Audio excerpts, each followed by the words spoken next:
This is Sid and Friends in the morning. But you say he's just a friend. Oh, you're my best friend. 77 WABC. I want to thank President Trump for his leadership in brokering the historic Abraham Accords.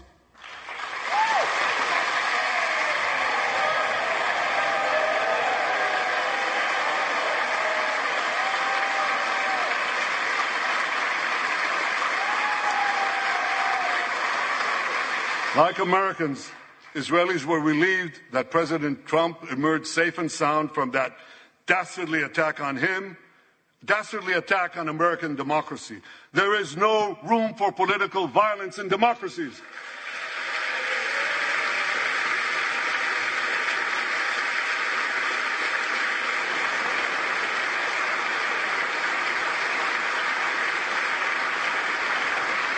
I also want to thank President Trump for all the things he did for Israel, from recognizing Israel's sovereignty over the Golan Heights, to confronting Iran's aggression, to recognizing Jerusalem as our capital and moving the American embassy there.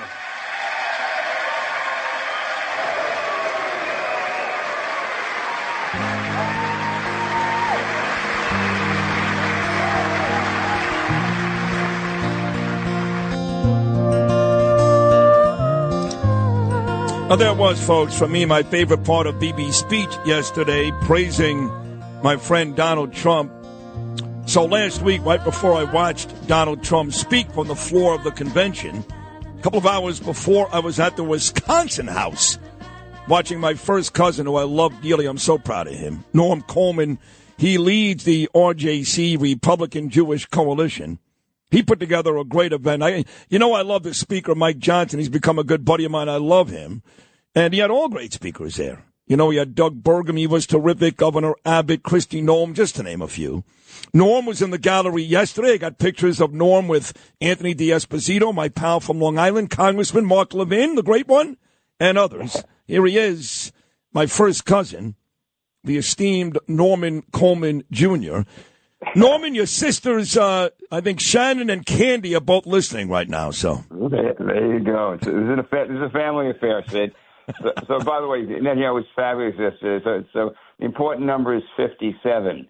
Okay, 57, and I'm not talking about Johan Santani from your Mets and my Minnesota Twins, but 57 is Netanyahu, and he's. I thought how many times he's spoken. It wasn't 57. It was. He broke Churchill's, and I can't believe that I'm like messing up my interview with cousin Sid. He did break his record. Yeah, he broke his record. Right. Churchill spoke 3 times, and yesterday was number 4 for Bibi. Number four.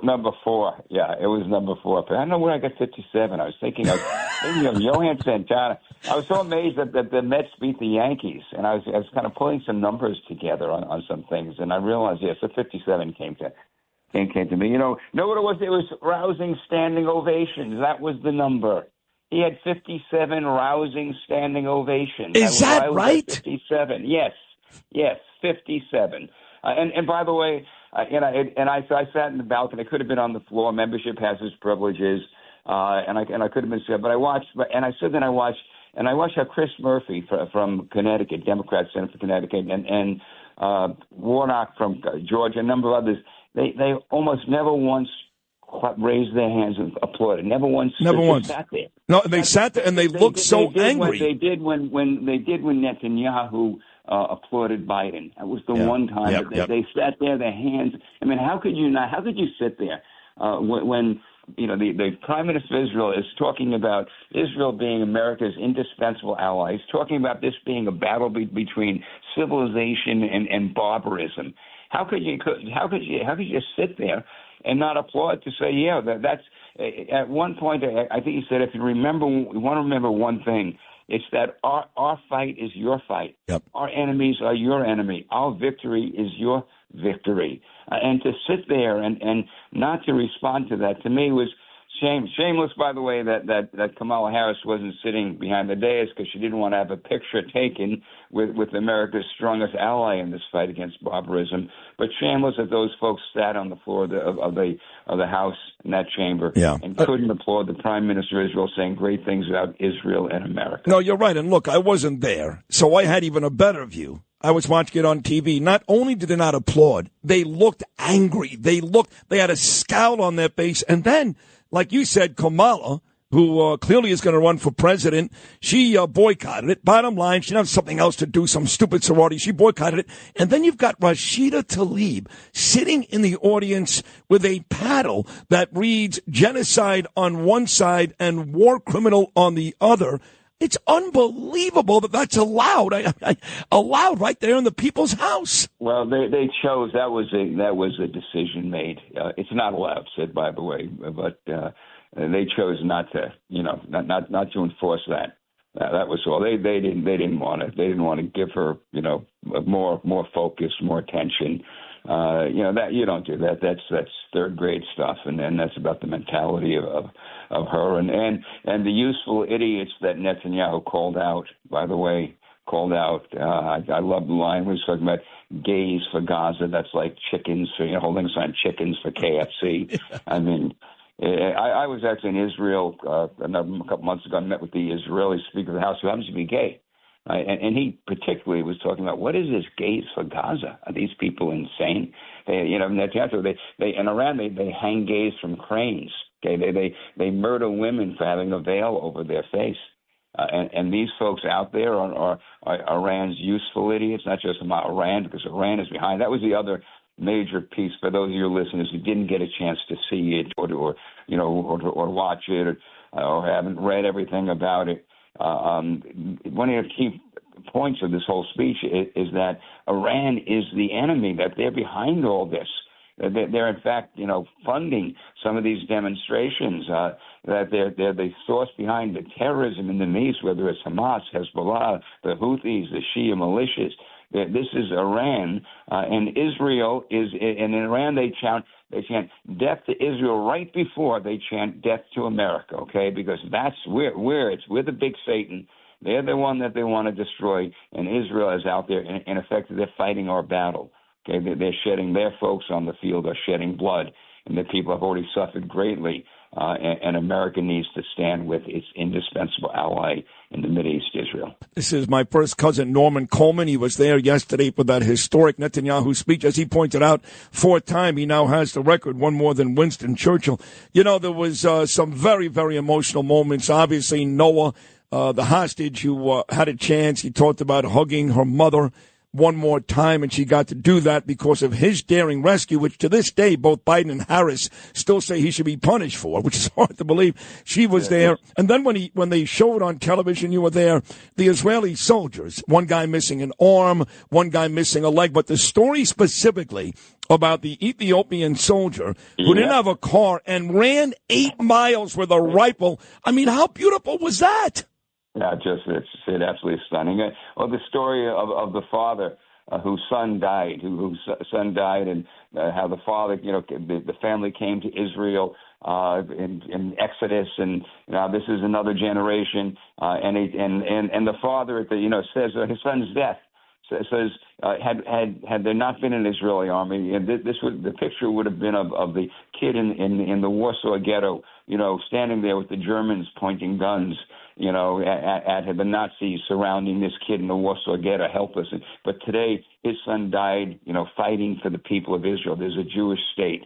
And with the indispensability of the Jewish state to the Jewish people. This father, and in fact, lost his son, but was proud that he died defending the Jewish people. There was no one defending the Jewish people, Sid, in World War II. America didn't go and knock out the trains going to Auschwitz in World War II. But ultimately, we liberated the concentration camps. And my dad, Norm Sr., was part of that.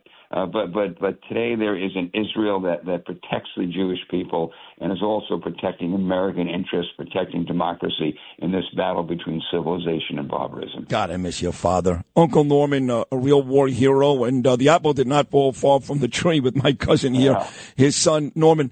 You know, we talked about Kamala, disgraceful she wasn't there. I mean, the fact is, Bibi landed in the United States on Monday. Not one member of that administration, not one, not Biden, who's half dead, or Harris or Blinken. Nobody showed up. And then yesterday, it took Norm all of about 15 minutes for Nancy Pelosi, that old witch, to actually tweet, "That was the worst speech I've ever heard from a foreign dignitary." Wait a second. He thanked Biden. Now, we all know that's nonsense. Biden has been anything but pro-Israel. Yes, he delivered those warships, but he's kept the bombs away. He's taken shots at Bibi. He called Bibi an asshole in front of people in public, but yet Bibi still thanked him, and Pelosi tweets 5 minutes later, "That was the worst speech ever." How disgusting is that? It was all disgusting, and though I did have a little smile on my face as Bibi enters, as you know, when folks enter before an address to joint session, they come down the center aisle, and you have the Republicans on your right, you have the Democrats on the left. Everyone kind of reaches over and they shake the hands of the speaker. Schumer, of course, Democrat leader, is sitting right at the edge in the front row. He gives a nod to Bibi. Bibi doesn't even look at him; just looks right by him, like he's a ghost. It just walked right by him, you know. It was sad. I think these are folks who are defending the useful idiots, who are playing into this. It's really kind of a tragedy, Sid. You know what's going on here. This is, and again, this is, by the way, it's not just about Israel. What's being attacked here? You know, Union Station, they tore down, they burned American flags, and they hoisted Palestinian flags. Unreal. On the poles around Union Station in Washington D.C. What the heck is going on? Okay, that's who Harris and the Pelosi. That's who they're catering to. These morons who are out there kind of spitting on America. You know, supporting monsters. I mean, Hamas, monsters, Sid. That's what we're talking about. You've been to the music festival site in Israel. Yep. You've been to the kibbutzim right on the Gaza border. You've seen you know the stories. You know what happens. And Bibi talked about it. You know, killing kids in front of their parents in front of their kids, putting babies in ovens, rape and mutilation, okay? Monsters. And to associate yourself with these monsters, to me, is a sad commentary. And hopefully the American public, your listeners, and the American public will get it, and they'll speak out in November, and this administration will be, you know, in the dustbin of history. And we'll be moving forward with a much stronger America with Donald Trump as president. Oh, God, I hope so. You know, if you look at the whole day yesterday, Norm, and again, you were in D.C., but look at the whole day. Here you got Christopher Wray, the FBI. Donald Trump nearly murdered the Secret Service. I love the Secret Service. Okay, love them. And I love the FBI. I do.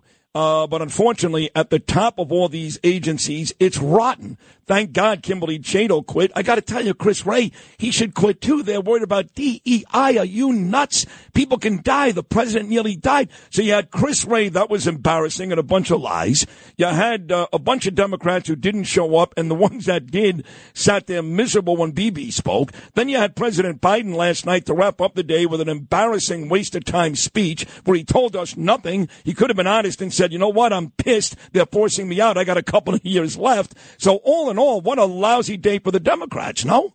Right. Well, that's why elections have consequences. People have a chance to kind of reset the table in November. And by the way, I said, you know, in the segment before, you were giving your sportscast a little grief about, you know, why fire someone? It doesn't make a difference. Right. It's actually good. It's good to fire people when there isn't performance, just to send a signal that someone's going to be held accountable.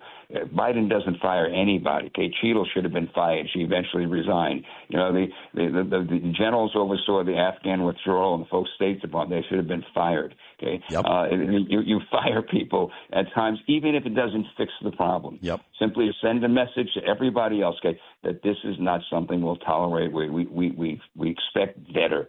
And you just laid out a litany of what we need change, and it's the beauty of democracy. Let me say November. We just got to get through November. Yeah, right. We got to get through November with the president who's doesn't know whether he's here or there. Okay, oh, but God. he's got the nuclear code. His hands on the button. I mean, he could decide to bomb Iran today. That would be a good thing.